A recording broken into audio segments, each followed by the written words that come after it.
So today we're here with the Spirit of Youth program, and we have been talking all morning about leadership in difficult times. We talked about the apartheid system, and we went to the Workers' Museum where the kids had a chance to talk about what they would do in a difficult situation to lead people out of it.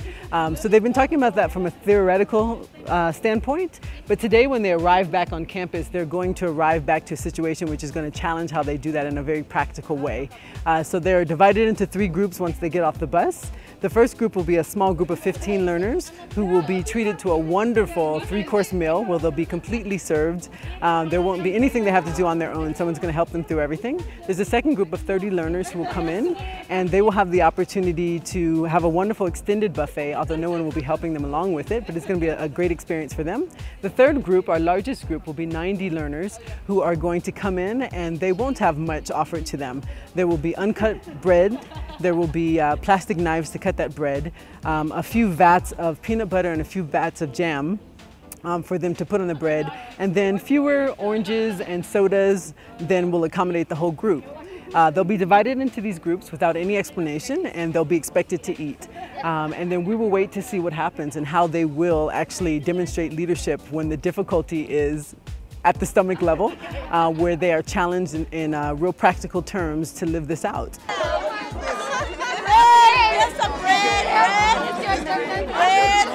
Ain't nobody got time for this.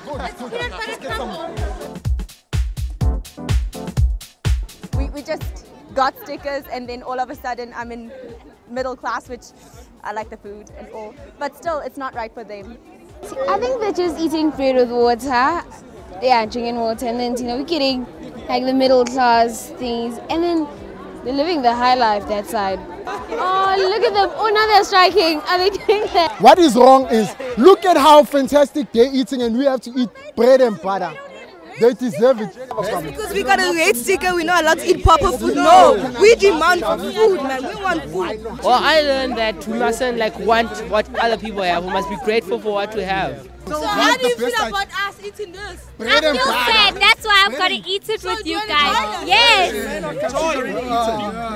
Do you want to negotiate? No. I'll come with him also. We negotiate. No. We come with you. Negotiate. We will be negotiating on your behalf. He's not interested in you. I'm not interested. No, come with a proper mandate. Come with a proper mandate, and then I can speak to you. Because over here that you get quick instant food, but it's almost like we're being treated as something special, and like we're getting the extra treatment while they have to wait for their food. We should also be quite uneasy about it because we're on this side of the spectrum. It's not that. It's almost as if it's we're oblivious to it.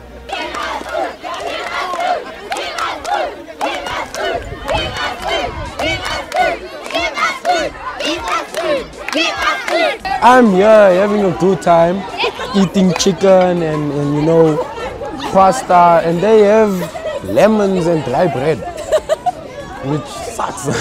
You're going to listen to that one person that says you can't do it. Wait, what do you want from us? We want your support so we can support them. What are you standing up against? Against this. I refuse, hey? I refuse. Guys, come on. You guys are so stingy and selfish. Come, man. No, you didn't try. Let us unite.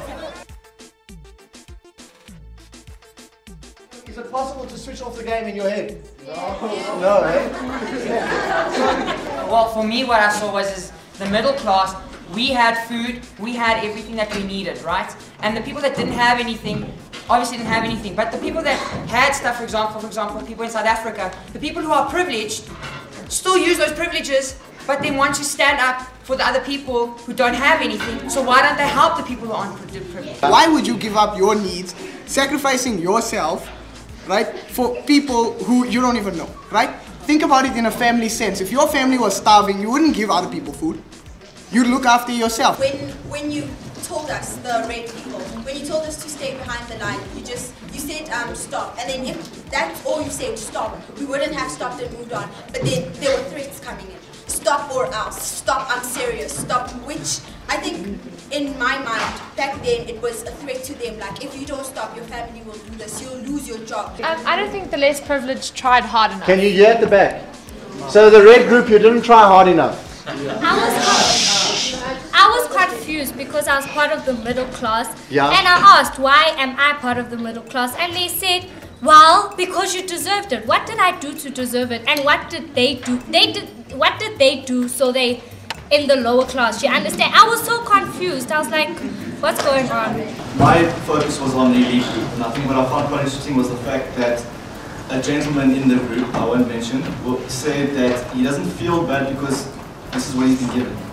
Okay. Therefore, he doesn't see any need to actually help. It's not his fault that he's there, for instance. It's not his fault that he's there. So I think that's the wrong perspective to have completely. People were waiting for permission to go and do something that they knew instinctively was right. And when we said no, then you stopped. I think in this room, there's some of us who ate because this could be the only meal we ate today. That's the truth. I don't mean that in a funny way. Yeah. And secondly, there are people who could eat because they know they're going home to a 5-course meal anyway. Yeah, so that doesn't matter. I eat my peanut butter, I'm going to go and have supper tonight. Where some people are, and this is the reality that's in this room. Some people, this is the meal for the day for them. That's it. And so we need to keep that in the back of our mind. Otto Scharmer suggests that one of the roles of a leader is to focus the group on what's important and help mobilize them to move towards that goal. In today's activity, we gave the learners the opportunity to consider leadership in high-stakes scenarios.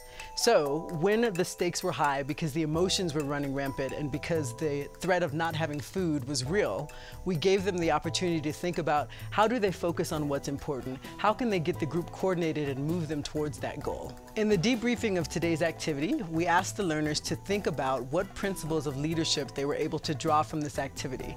We've asked them to then take those principles, to go back to their school communities, and to think about how they can apply them to impact the change they want to see in their school communities. This has been the Spirit of Youth introduction to our conversation on leading in high-stakes scenarios.